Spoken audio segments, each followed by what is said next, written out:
Have you ever wondered how many powerful women history tried to erase? Or what secrets lie behind the thrones of empires? They stood on marble steps draped in silk, daggers hidden in their hems.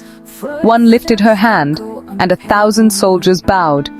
The other walked barefoot into a palace and came out wearing a crown. But you've probably never heard their names, because history, it lied. It whispered of kings, warriors, and emperors.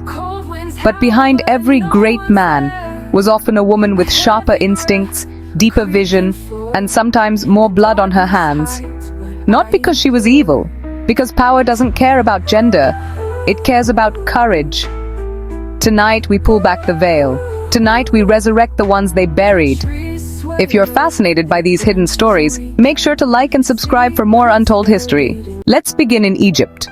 Not with Cleopatra yet, but earlier. A woman who wore the beard of the pharaoh, not to pretend she was a man, but to command the gods to listen.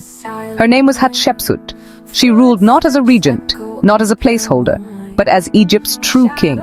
She launched trade routes to the mysterious land of Punt, commissioned obelisks that pierced the sky, and constructed temples that still defy time. Her reign was peaceful, prosperous, legendary. So legendary, in fact, that her successors tried to erase her. Literally, they chiseled her face off monuments. But stone remembers. Across the ocean, in the fog-drenched forests of Britannia, another woman refused to be forgotten. When Roman invaders humiliated her family and tortured her daughters, she didn't collapse. She became fire. Her name was Boudica, and with flaming hair and vengeance in her heart, she raised an army. Farmers, slaves, women with knives. They didn't just rebel, they scorched Roman cities to the ground. London was one of them. For a moment, the empire that claimed to be eternal looked very mortal. She didn't win, but in losing she became myth. And myths, well, they never die. Now ride with me to the golden sands of Palmyra. There, a queen read Homer by candlelight. Her name? Zenobia. She spoke Latin, Greek, Aramaic, and Egyptian. She wasn't content with ruling one city. She conquered Egypt, declared independence from Rome, built an empire so vast, senators in Rome stopped laughing. They called her a barbarian, a usurper, but even her enemies wrote about her intelligence. She didn't just ride into battle, she led it. Then, in the Byzantine Empire, among marble domes and incense smoke, another figure rose, an actress turned empress, Theodora. She came from the lowest ranks of society, performing on stages for coins. But she rose with fire and fought like no one else. Not with swords, but with law. She reformed rights for women, outlawed forced prostitution. When rebels surrounded the palace and her husband Justinian wanted to flee, she didn't flinch. Purple is a noble color for a shroud. If she had to die, she'd die as an empress. They stayed, they crushed the rebellion, and she remained at his side, not as decoration, but as co-ruler. And then, there's Cleopatra.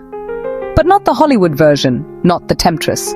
The real Cleopatra was a polyglot diplomat, a scholar, a strategist.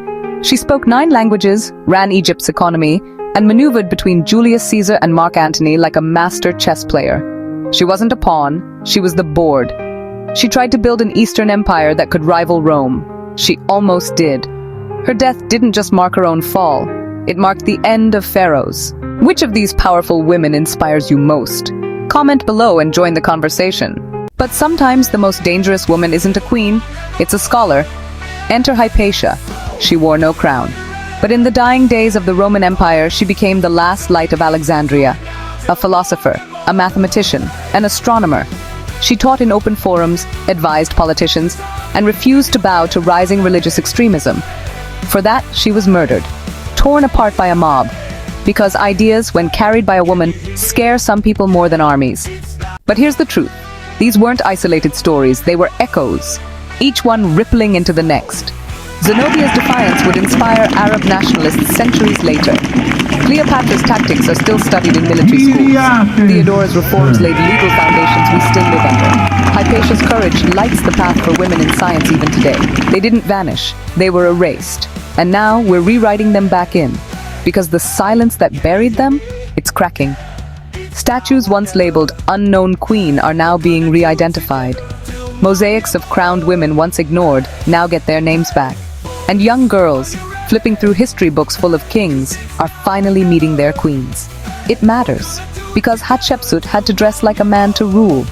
Today, women still disguise their strength to fit into rooms built for lesser men, because Boudica rose from assault and trauma. Today, survivors still fight to be believed, because Theodora changed the law. And women today still fight to change laws in courts across the world. This isn't nostalgia, it's a torch, passed down through centuries, from mother to daughter, from warrior to thinker, from queen to rebel. And yet, we've only scratched the surface.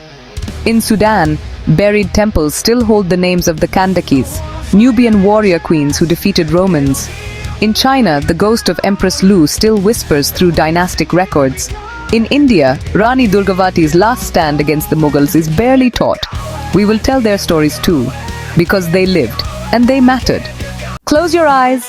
Imagine a scroll, unfinished, its last line waiting to be written. That's where we come in. Let's write her name. Share this video to help rewrite history and bring these stories to light.